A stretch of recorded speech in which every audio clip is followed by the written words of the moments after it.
Jadi pada video kali ini kami dari kelompok G5 akan menjelaskan tujuan dari produk kami dan sudah tercapai tujuannya. Jadi tujuan yang pertama dari kelompok kami adalah pada bagian fungsi, yang dimana fungsinya adalah kami membuat meja produk ini agar terlihat tetap lebih rapi dan nyaman digunakan. Jadi seperti yang bisa dilihat bahwa tujuan kami tercapai, produk kami memberikan looks yang terlihat rapi ketika digunakan. Lalu yang kedua itu terdapat pada bagian estetika. Ketika barang ini digunakan, entah di bagian desain ataupun dari warnanya yang natural, ini memberikan tujuan yang tercapai pada bagian estetika, terlihat menarik dan minimalis, dan juga kesannya itu terlihat bersih. Lalu yang ketiga itu terdapat tujuan pada ketahanan. Kami di sini produknya menggunakan material triplek dengan ukuran ketebalan itu 8 mm. Dengan material tersebut itu dapat menahan beberapa barang-barang yang biasa digunakan untuk produk meja belajar. Jadi untuk ukuran lebih detailnya lagi, yang dimana produk kami ini menggunakan ukuran lebarnya 33 cm, lalu untuk panjangnya itu 37 cm, dan untuk tingginya itu 31 cm. Lalu yang terakhir terdapat tujuan pada karakteristik, yang dimana karakteristik ini kita sambungkan dengan material yang kami gunakan, yaitu triplek, yang dimana kita tahu bahwa triplek itu memiliki jangka tahan lama yang panjang. Jadi produk kami ini dapat bertahan sekitar 1 hingga lebih dari 1 tahun. Sekian dari saya, terima kasih.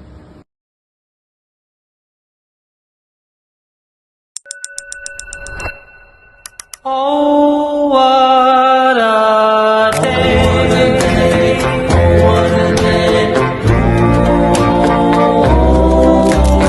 Oh, what a day. Oh, what a day when we fell in love.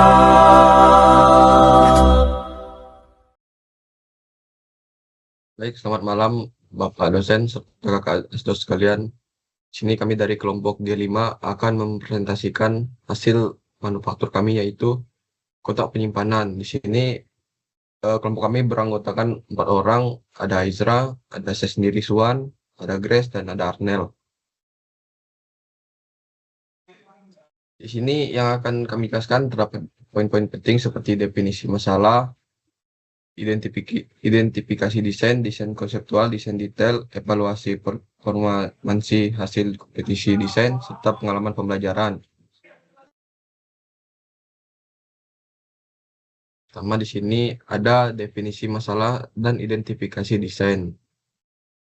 Meja belajar yang berantakan merupakan permasalahan umum yang dapat mengganggu kenyamanan, konsentrasi, serta efektivitas dalam belajar maupun bekerja.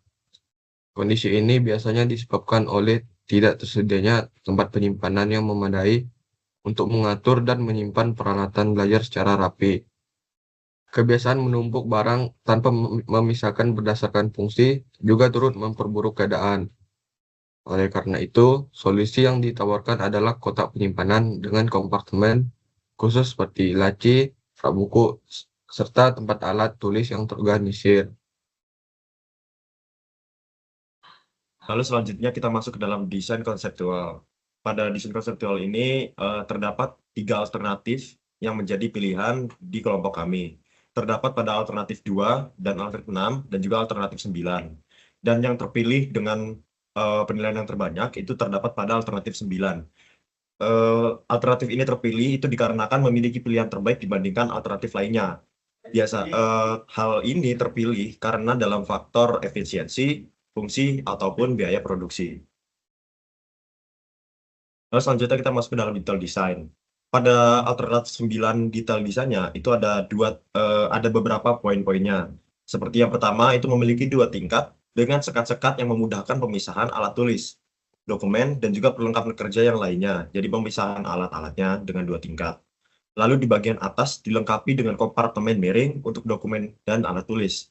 Sedangkan di bagian bawahnya itu digunakan untuk menyimpan perlengkapan tambahan. Lalu untuk poin terakhir itu terdapat pada penggunaan yang cukup untuk meletakkan barang sesuai kategori pada tiap bagian. Dan juga laci juga cukup ditarik keluar dan didorong ke dalam untuk ditutup. Untuk detail desain analisis eksperimen dan model, produk kotak penyimpanan ini dibuat menggunakan alat seperti kayu amplas, palu, bor, meteran, dan lem kayu. Kemudian untuk bahannya sendiri menggunakan kayu. Produk kotak penyimpanan ini dirancang dengan ukuran panjang kali lebar dan kali tinggi dengan ukuran 37 cm kali 33 kali 31 cm.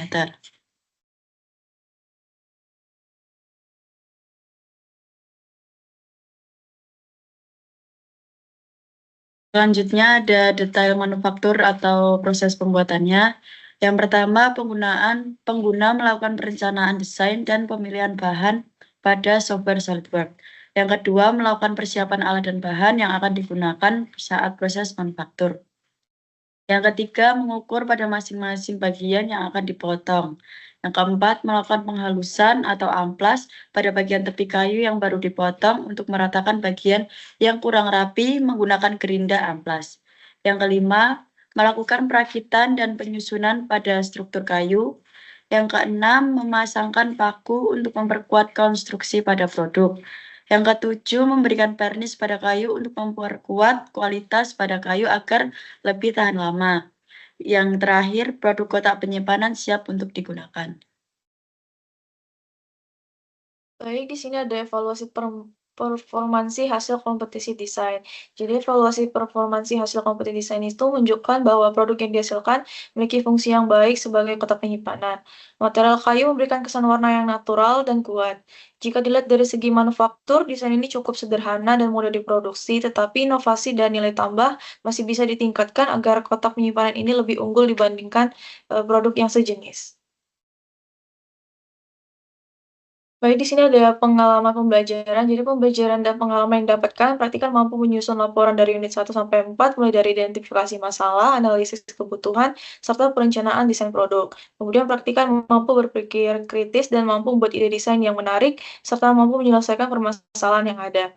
Proses manufaktur yang dapat memperkuat pemahaman metode teori yang telah diajarkan, dan praktik langsung proses pembuatan barang mentah sampai jadi. Selain itu, praktikan mampu bekerja sama dari awal hingga manufaktur selesai. Dalam tim membuat suatu produk, praktikan mampu berdiskusi untuk menentukan desain yang terbaik, serta menambah pengalaman praktikan dalam mengoperasikan alat-alat yang digunakan, diperlukan ketelitian, kesabaran, dan juga mengatur waktu yang lebih baik. Demikian presentasi dari kami kelompok G5. Mohon maaf jika ada kesalahan kata atau penjelasan. Akhir kata kami ucapkan terima kasih Pak, terima kasih Kak.